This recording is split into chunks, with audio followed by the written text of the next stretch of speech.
What up, Misfits? Welcome to the Misfit Heroes podcast. My name is Chris, and together we are going on a journey. Now, Misfits, if you haven't gathered thus far, I'm a tech guy.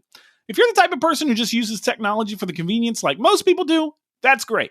But then there's people like me who want to know how the devices we are using work inside and out. Recently, Elon Musk bought social media network Twitter for $44 billion in an effort to offer a more free speech-oriented social media platform. Some issues arose during his purchase, like the original board of Twitter proclaiming that 5% of Twitter accounts were fake or bot accounts, when in reality it was more like 29% of all content generated on the site. Now that seems like a non-issue for the most part on the surface, until you see the effect that social media has on everyday in real-life interactions. For example, the 2020 American presidential election was heavily reported on in the news cycle from all political sides as being tampered with. Couple that with a recent study that found that 19 of the top 20 Christian Facebook groups were run by what are being called troll farms. And the people making claims about internet misinformation, well, they start to ring true. So what is to be done? Should we have a ministry of information? What can be considered free speech when the truth comes at the speed of the fastest keystroke? Well, my guest tonight is the creator of Tusk Browser, a web browser that is designed to fight the silencing of people's voices online. His project was designed to promote free speech and end the tyranny of information ownership by the mainstream media. We discuss how and why he started the browser platform, how online interactions can manipulate free speech both online and in real life, and how Tusk Browser plans to change the internet for the future. Let's talk about censorship, Misfits. Please welcome Jeff Bermant. Playing the Misfit Heroes podcast.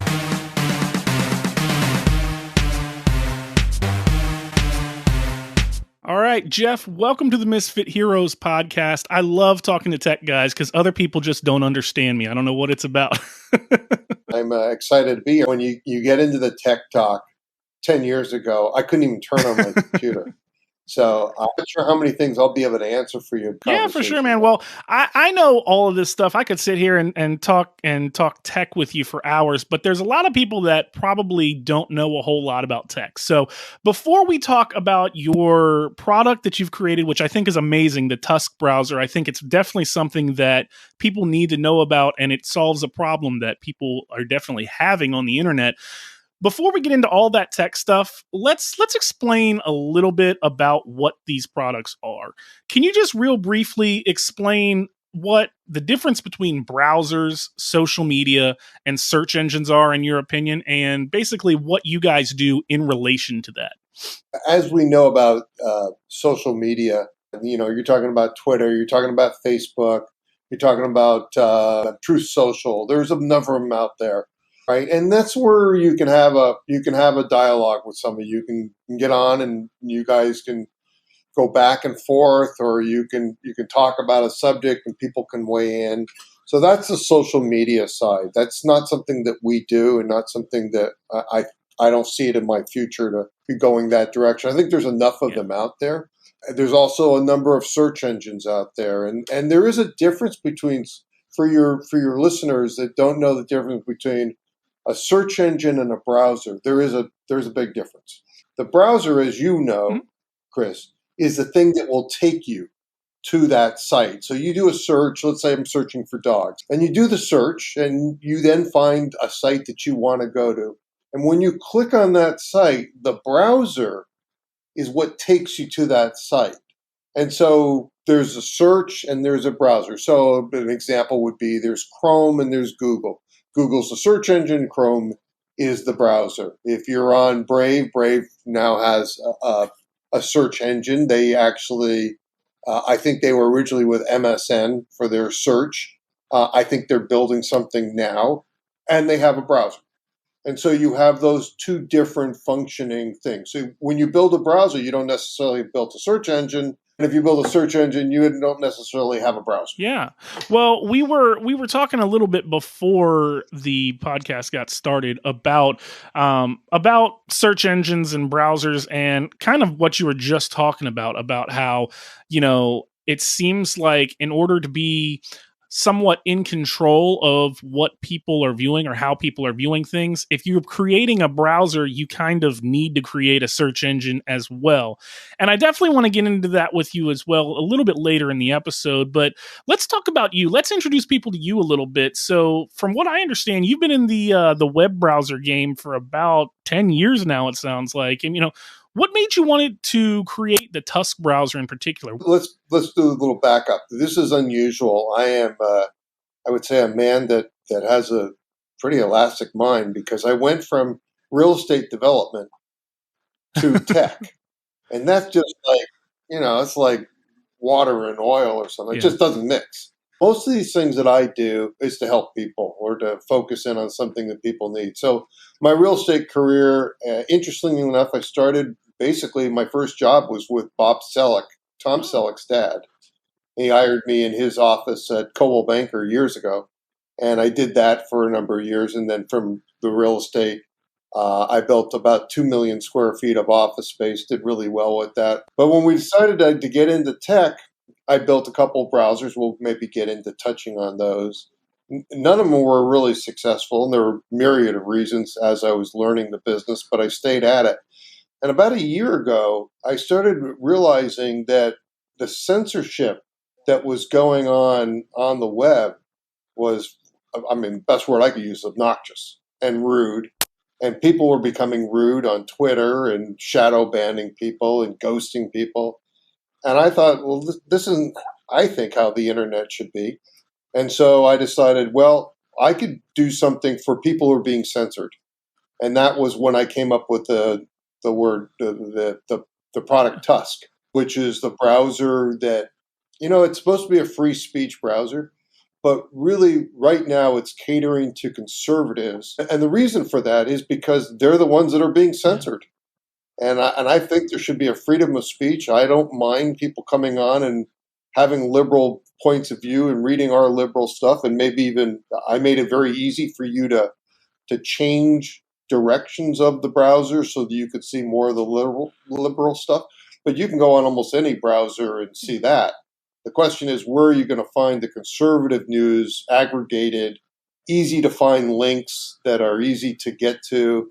I check my links all the time to Fox News. I don't have to do anything. It's out of the box. Yeah, it's really interesting to me.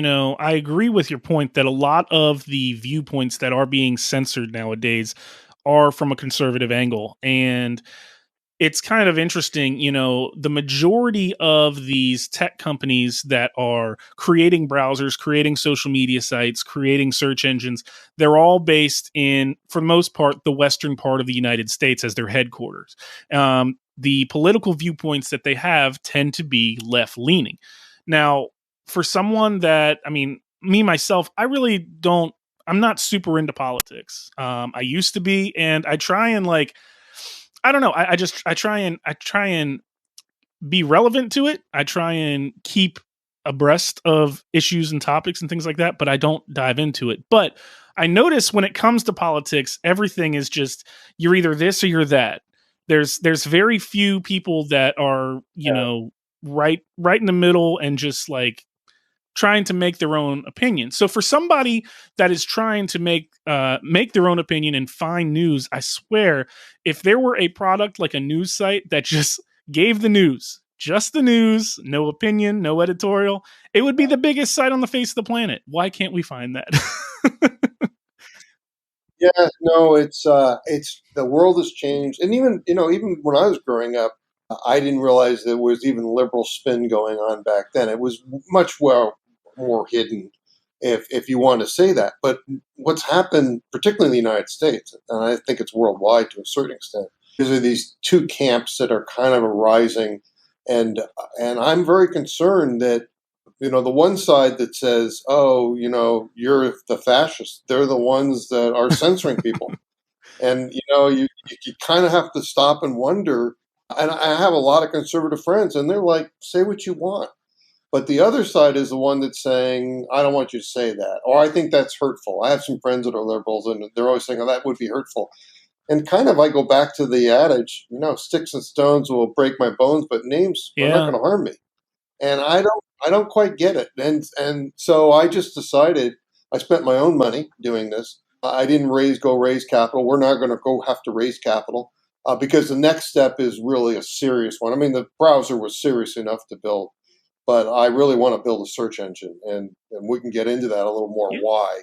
But I just feel like the freedom of speech, you ever see this every day, and it's even more disturbing when I don't know if it's totally true, but you feel like your government has a hand now with the social sites, and they've got their thumb on the weight, and that's very disturbing to me when that occurs. And so I object to that strongly. Jeff, I think a major issue with the current state of the internet as we have it right now, and I think one of the major needs why we need a browser platform like you're offering, is this procurement of data. And what I mean by that is where we're getting our information from, like the search engines and where we're getting all this. How does Tusk promote and choose which information to show to people first? It's not necessarily random, but we're kind of finding our way. And in fact, I'm about to make some switches. What we want to do is we want to make sure that we aggregate, I'll call it conservative news. But one of the problems I'm finding is some of the sites don't have enough free information. In other words, they want you to subscribe. And really, my job is to find sites that give you relevant information and as much free as possible. Because after all, we're a browser. If you want to sign up for a site, you can go do that on your own. But we want to promote the free speech. And so we try and pick sites that are as free as possible. And we're going to make some changes because I'm noticing like the Daily Wire, which I really enjoy. I love Ben Shapiro. I like listening to him. I enjoy what he has to say, but it's not free. And so you get to read the first paragraph and then you're done. So there's a little bit of testing going on with us, trying to figure out the right things. My theory was building this was I want this really easy particularly for conservatives, to get the kind of data they want, the kind of news they want, aggregate, but make it easy enough that if you want to change and you want more liberal or you want Axios, it's easy. We have a list of these on the news feed. It's going to be very interesting to see the reorganization of CNN, what they're going to be like.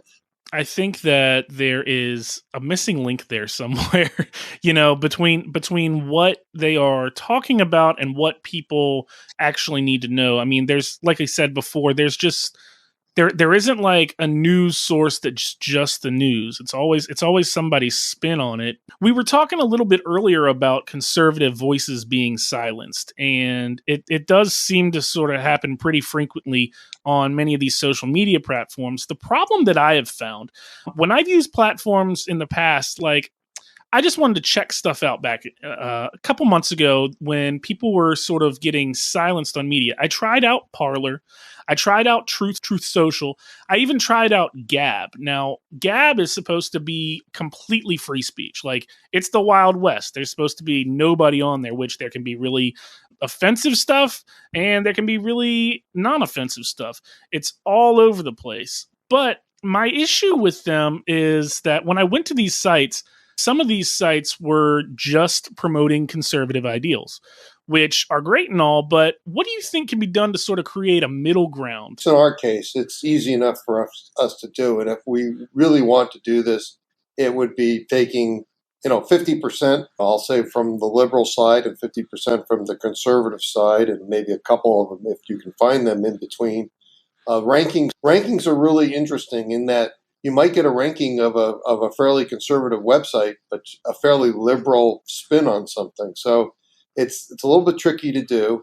I do believe in free speech, and I would my when we get into talk about search engines and what we want to build, it will be radically different than what it is today. Not radically different, and you're looking for a pair of shoes and you want to go to Amazon.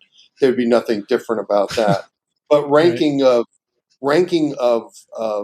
political news would be very different in my world, and will give the user the choice of what they want to see.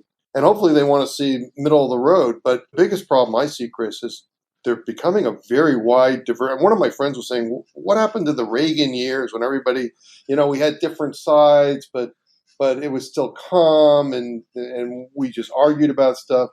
And I think what's happened is there's a radical viewpoint that's now been inserted in the United States that I don't think anybody has seen before, and they want to call it progressive.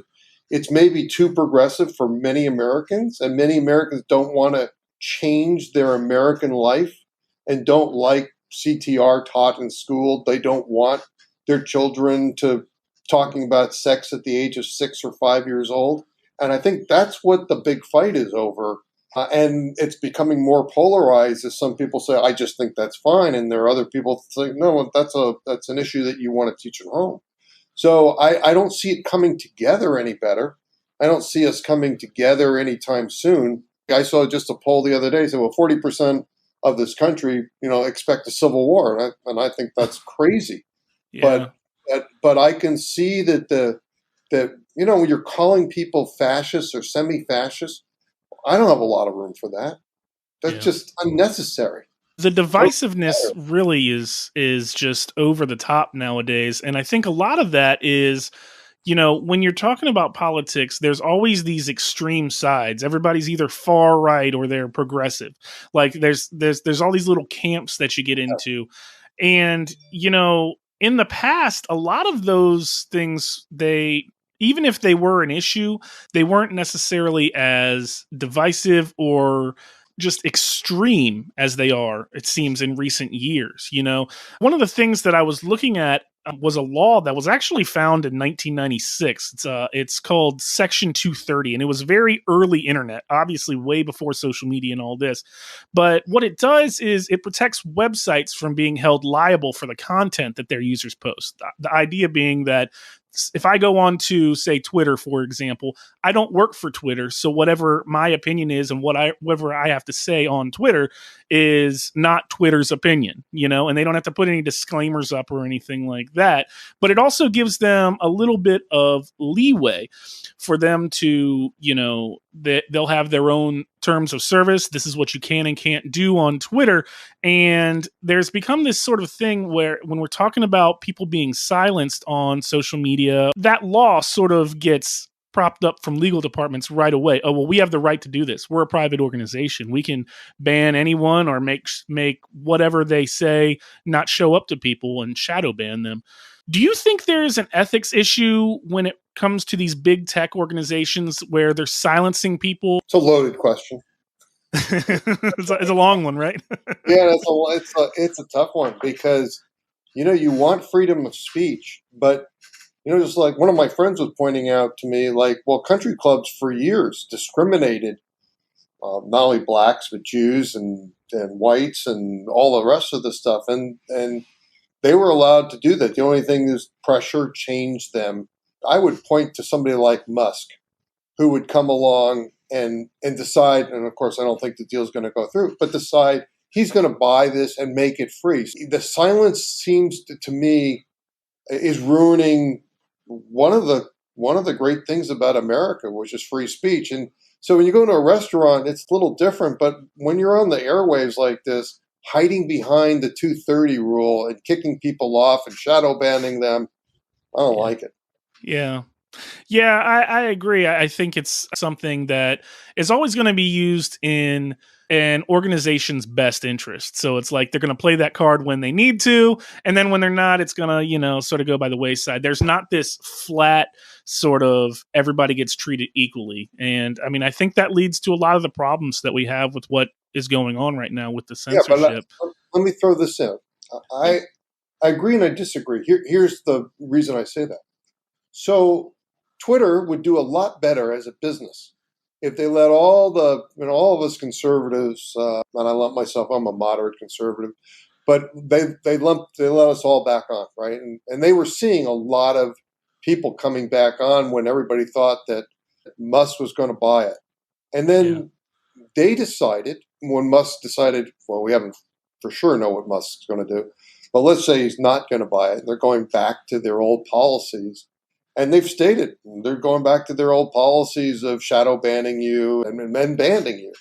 That's more of a political thing that they want to do. And that's where to me, political free speech should be political free speech. And that to me is when they start deciding, well, that's disinformation. Let's take the biggest subject of all, and that is the Biden story. In my mind, there's nothing bigger than what happened with the Biden story and how it probably changed the outcome of the election. They chose on purpose with the government to kind of ban that story. And they knew exactly why they were doing it. That should not happen. And what it does is it brings companies like myself to the forefront going, no, I'm not going to let that happen. You're speaking in regards to the Hunter Biden laptop story where, he had things that he shouldn't have on his computer, and it would have, at the time that it was released, that would have been a very big change. It could change a lot of people's minds in the election, and that sort of speaks to these companies' power. When you're dealing with information, you have the responsibility of providing proper information, providing that information, and by keeping all that stuff in the back burner and not allowing it to be shared, then you are literally affecting, in this case, the election cycle of the greatest world power, one of the greatest world powers in the world. It's really amazing the amount of power that these companies have over. You think it's just over, me tweeting, at Elon Musk or something like that, but really they have power. They have power over elections. They have power over Congress. They have power over. They can change markets based on not allowing, certain stocks to be talked about. It's crazy the amount of power that they have. I think part of the problem is we now have a generation that believes it's okay to censor people. Whereas I grew up in a generation where it wasn't okay. You had the free speech, and it's emanating from this new outlook that I have a friend and he's always talking about, oh, you conservatives have disinformation. And it's like, that's in your mind, it's disinformation. It may not be disinformation, but you are blocking that from coming out. And I still think under 230, you have the right to block somebody if you want. It's unfortunate, but that's the law. I don't see it changing anytime soon because I think a lot of the progressives like to be able to shadow ban you or ban you. So I don't see that changing, but it does give rise to companies like ourselves that say, okay, well, if you're going to ban this over here, we're going to promote it so at least the other side. So if you're looking for that information, you can find it. When I am researching something, it amazes me how I can go to a site like Google, which is pretty much the standard for finding information on the internet. I can go Google something, and then I can go to a site like DuckDuckGo, which I'm not amazed by DuckDuckGo, if I'm being honest. But what does amaze me about it is the type of information. If I do a search for whatever X on this site on Google, and then I do a search for the same exact phrase on DuckDuckGo, the search result. I said DuckDuckGo. DuckDuckGo. The search results on DuckDuckGo are completely different than what I see on Google, and it's just, when you're talking about something that can affect somebody's life, what you're seeing is just so necessary and relevant, and it amazes me that can happen.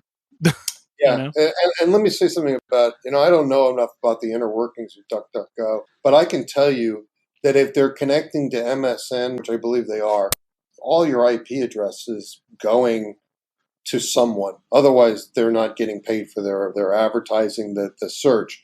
That's one of the reasons why I'm so interested in building my own search engine, is because I really do want this to be private. The problem you have with search is that the IP address is one of 54 addresses, but can somebody narrow you down? Yes, they can. The problem is that you can't get paid without it, because an advertiser will say, well, Jeff, where's that person coming from? And who is that person within reason? And where's a geographical location?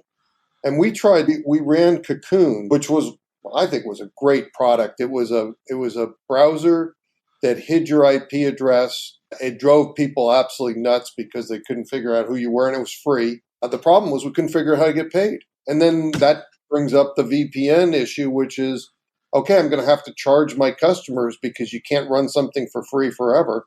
You got servers to run. You got to pay your employees to run it. You got to pay the CTOs. You got to keep the website up. You got to keep the browsers up.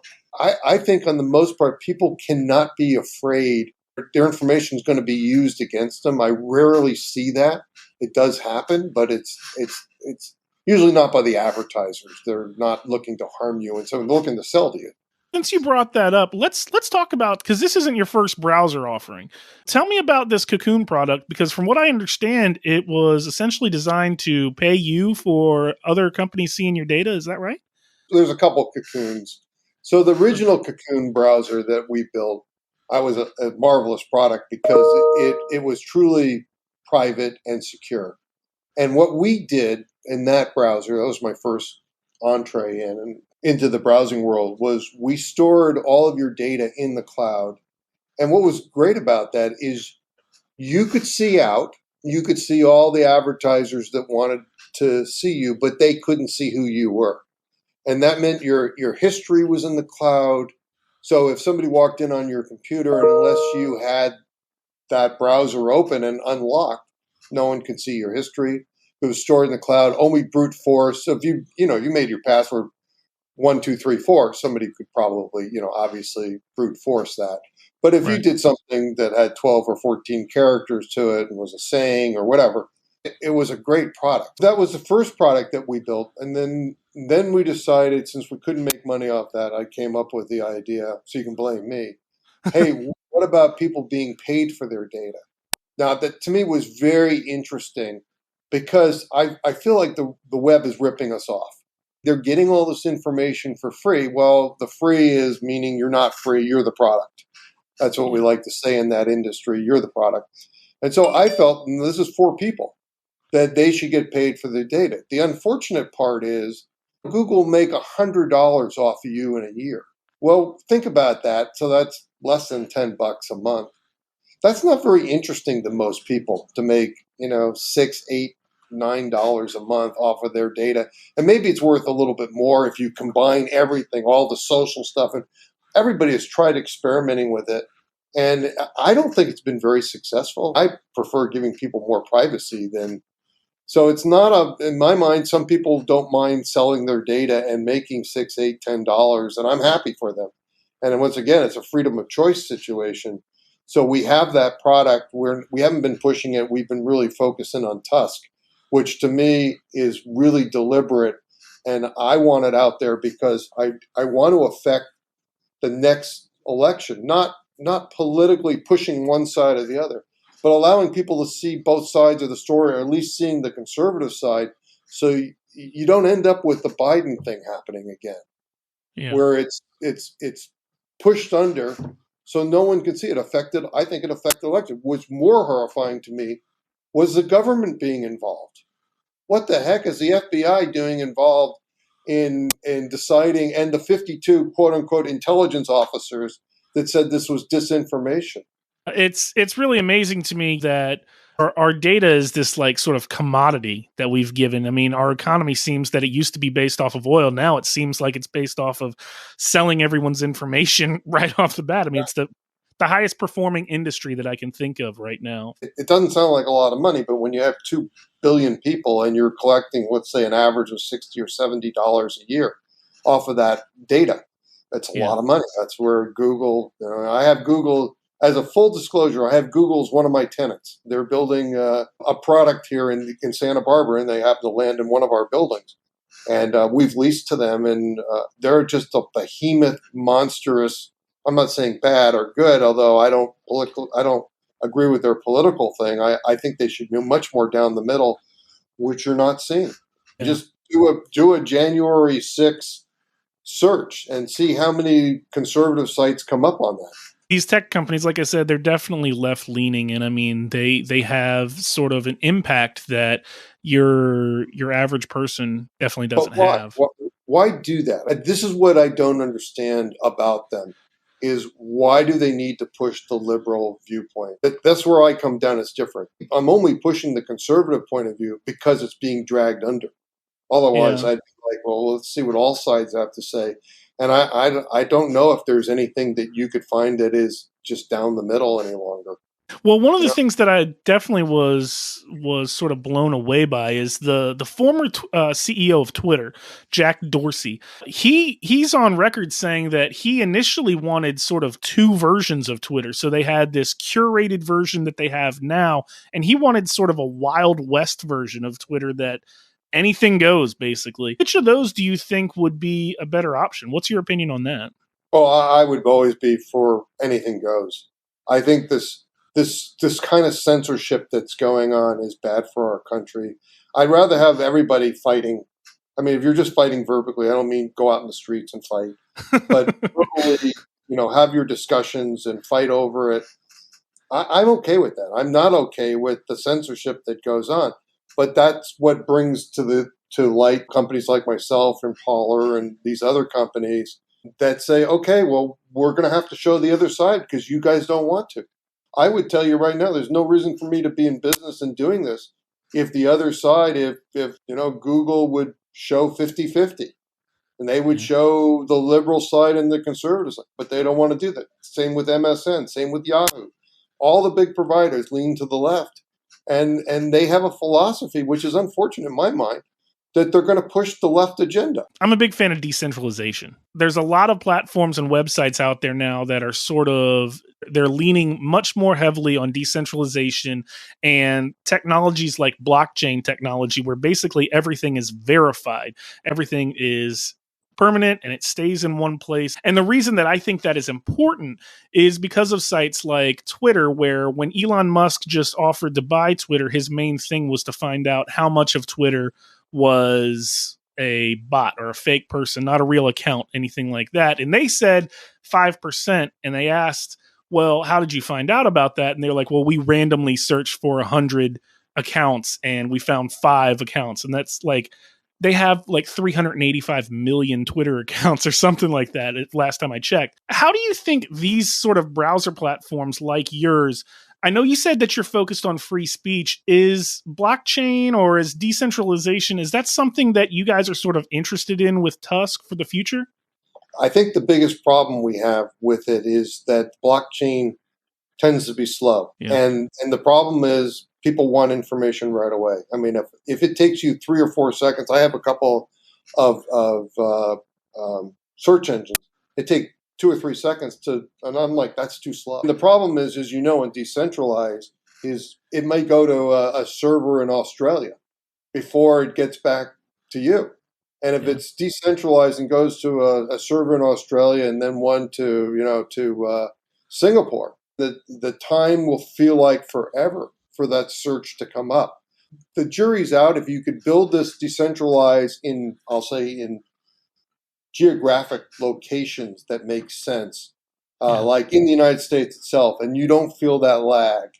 I think decentralization is great. We have one of our my former CTO built a product called Orchid, and it's a VPN. I don't know if you're familiar with it. They did it to hopefully get around the Chinese censorship, although I don't think that necessarily worked. But a Yeah. lot of complaints about how long it took because it was decentralized for messages to go back and forth. And I think that's the thing that holds a lot of us back. Yeah. Part of that is we've let these companies get so big. You've basically got 3 web hosting providers, if we're being real. You've got Google, Amazon, and Microsoft. And if you're not pushing through one of their servers, you're using one of these servers that is at a lesser known product, and they don't have anywhere near the wherewithal or the speed or the throughput or the bandwidth to get your website out there. So, I mean, I think that's another problem with how big these organizations are, and we have Uh, uh, we have little to no control over them. yeah, Um, that's true. yeah, yeah. I want to go back to something that you mentioned earlier because you were talking about how a lot of these left-leaning, so to speak, organizations are considering things as disinformation or misinformation. Why do you think that people sort of have this viewpoint that the other side is misinformation and that anytime that you hear something that you don't agree with, it's got to be misinformation? Remember the string with the telephone. You say something and it goes around, comes back, and it wasn't anything like you said it. And I Yeah. and I think the challenge I think is on the most part is is this is a ruse, that they've used misinformation as a way to cut you off, as a way to censor you. When, I mean, the Biden story is a perfect example, and same with RussiaGate with Trump, where, I mean, after spending what, $36 million on an investigation, they couldn't find the source of Trump talking to Russia, and they didn't have the proof, and so this is what they call disinformation. I think it's a ruse to just have censorship. Yeah. We don't like what you're saying, so we're going to censor that. And COVID was the biggest, obviously one of the craziest times in our lives, where the government came in and decided they were going to tell people what to do. And it turns out, I don't know about you, I got COVID twice Yeah. with all my shots. Yeah. It didn't do me any good, right? I can think of just hundreds of times in recent years where, things that were labeled as misinformation, there's so many that came back that were actually true. But when they come back, it always comes back later on. It comes back when the issue isn't as prevalent. So 6 months from now, Damage is done. yeah, and it's not like a headline. It's like a little blurb down in the bottom of the article somewhere, like, "Oh, and by the way, this wasn't real." Well, I mean, the Biden story, which to me is a game changer, and I know there's some people that think that the ballot thing is unsafe with the way the ballots are being handled now, which is all electronically, and I tend to think you need to have a signature on those and some sort of affidavit that says you are who you are. Yeah. It's too easy for computers to cheat. I mean, and to fix things. I worry about tech being in voting, because I worry that they're going to skew things. And you can see that if you're that power hungry, and it's so important to you to shut the other side up. What else are you going to do but cheat in an election? When we started this podcast, you mentioned that 10 years ago you could barely turn your computer on, and Yeah.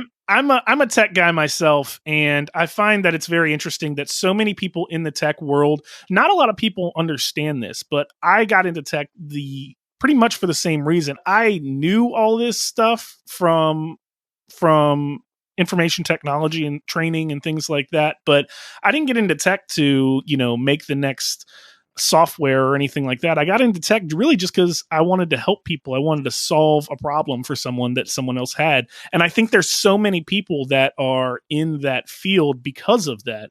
So as someone who is literally creating a web browser, if you had one piece of advice for someone that was trying to get into working in the tech industry, I mean, what would that be? Well, it doesn't necessarily have to be code. I mean, obviously, if you're a coder, that does help you. But I recommend that in college that you find things in college instead of deciding I'm going to be a psychologist. I know people who are making $300,000-$400,000 a year at 33, 34 year olds who are advertising, and they may be for Google or somebody else, Salesforce. And I kind of ask people to check that box before you go to college to make sure that, we were talking about free loans, and now the government is going to spend $500 million or something, maybe illegally. We'll see what the courts have to say. And so I just kind of feel that you should check the box before you go to college and make sure you're going to make a good living. So if you do borrow money, and the colleges have a lot to blame on this because they just keep raising the prices and way more than cost of living. Yeah.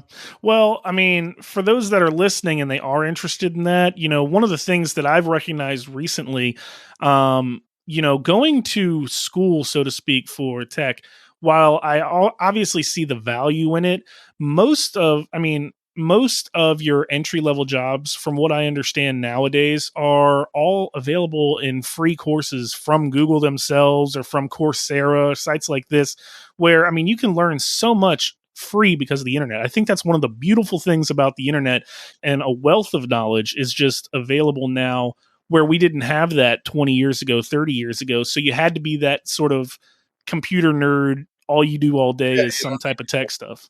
Yeah, you don't have to be that anymore. No, you can be like me. I mean, I walked in 10 years ago, knew absolutely not. I didn't even know how to turn on my computer. And, I had to ask somebody, well, how do you turn on this stupid thing? And what does it do? And And from there, it's been a giant learning curve, and I'll say it's an expensive learning curve for me.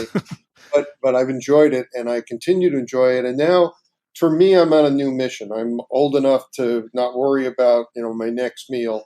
So now my mission is really about search. But when I went on to Brave recently, they got a new product coming out called Goggles or something of that nature, which is kind of interesting, where you can put on your lens and get what you want. And I think that's a step in the right direction. But in my world for search, I really want the user in total control of what they want to see. So I want to read the right, I can read the right. If I want to be in the center, I can see half of the sites being to the left, half being to the right.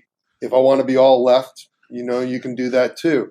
And I encourage all these companies, if you're building your own search engine like we want to do, I encourage you to be much more centered. Show both sides of it. And if you want to see just the right and you're happy with just the right, great. And if you're just the left and you want to see that, I would recommend that you see both sides and hear both sides of the story, but then you can make your decision. Yeah. Well, let's talk about that a little bit. What you just said is that your end game sort of for Tusk is to have your own search engine as well. But from what I understand, it's very hard to sort of get your browser platform out there if you don't play along with these current search engines rules. Is that something that you almost have to have with a browser? Yeah, just for transparency, we have a deal with Yahoo. We asked them if they would change their search terms. They've so far said no. We're going to try and do something to give conservatives more of the bent, but I don't want people to be disappointed when they go in and they do our first leg of search results, because we're partnering with somebody to see that it's mostly liberal spin. Right? I don't like it, and I want to change it. The only way you can change it is go raise your money and go build it yourself. And if I could have Elon Musk as my partner to go build this tomorrow, I'd be like, how much of the company do you want? I mean, this would not be it would be a pretty quick negotiation for me, because I really want to see a fair search engine come out, at least getting what you want versus force feeding what you're seeing, which is generally, even with what Brave's doing, it's still, you have to do something to get middle of the road. And to me, this should be like a one little switch and you get to see middle of the road political speak. It seems like something that sounds so easy to do, and it amazes me that it takes as much of an act of God for it to happen. It's really a beautiful thing what you're trying to do, and I really hope that in the future it works out for you. So, if people want to find out more about Tusk and more about your organization, how can they find out where you guys at on the internet, and what are you all looking for in particular? What would help Tusk grow the most? Okay, that's great. Well, first of all, support is the most important thing, because the more we get support, more people that come on, use it, understanding of search. Our first phase of search is going to be not exactly what we want I'll say, for the moderate. That's the first thing. The second thing is we plan on doing a crowdfunding. And the reason why I'm doing a crowdfunding is not so much that I don't think we could find the money. It's going to cost about $10 million to build our first search engine. It's more the fact that I want participation. If I could put this as a public product, I would. I mean, you just can't go do that. It's not so easy. Yeah. But I really want people to participate. I want you to have a little piece of this action. Maybe we grow this into a $1 billion company and the little guy for once gets in. I love that about crowdfunding. We can raise as much as $5 million, and then hopefully accredited investors will come on and put the rest of the money in so that we can build this. Sure. And what's your webpage, just for people that want to find you? So it's Tusk Browser, TUSK browser.com. You can just go to the iOS or the Android store or the Apple store, and you can find us mobile. We're both mobile and desktop. We hope that you'll join us, and you know what we're fighting for. We're actually fighting against censorship and fighting for freedom of speech. Yeah. Well, I love what you guys are doing. I think it's a very interesting platform, and I hope that so many people will check you out. I'm excited to see what happens from the organization in the future. I think it's just something that's very needed.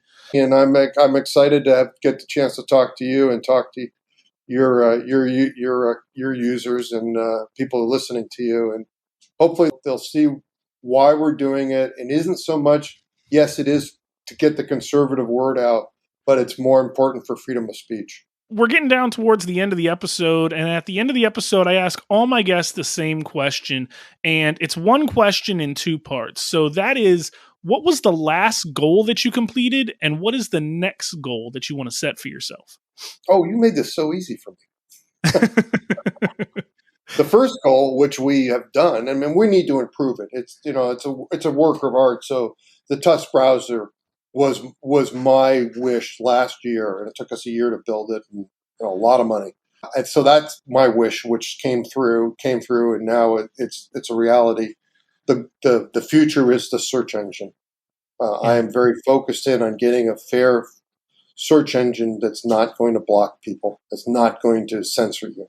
So it's easy. And then I like the idea of mail and private mail. I think the Google thing, I've heard terrible stories about Google pushing down conservatives that are raising money.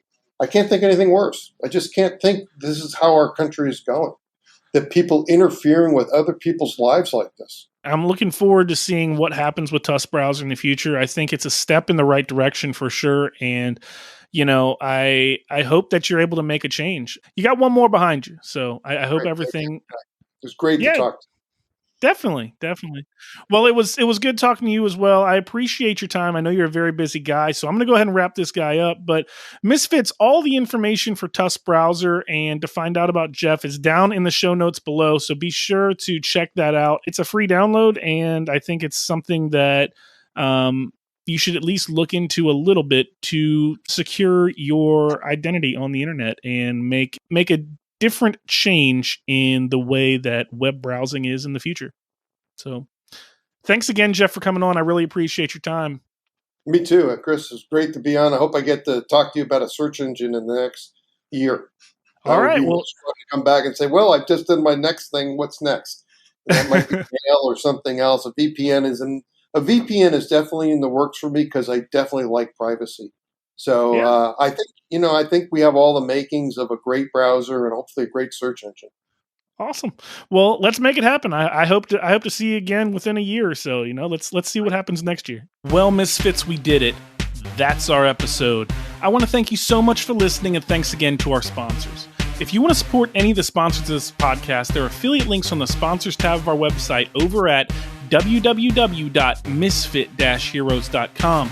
You can also find links to all of our social media there, so be sure to follow us for immediate up-to-date info about the podcast. Please, if you like this podcast and you want to help me out, do me a favor. Hit the subscribe button down below so you're notified of new episodes as they're released, and be sure to leave a rating or review of the show on Apple Podcasts and YouTube. Truly, Misfits, I love you. Thank you so much for listening. And until next time, be kind, love one another, and be a hero.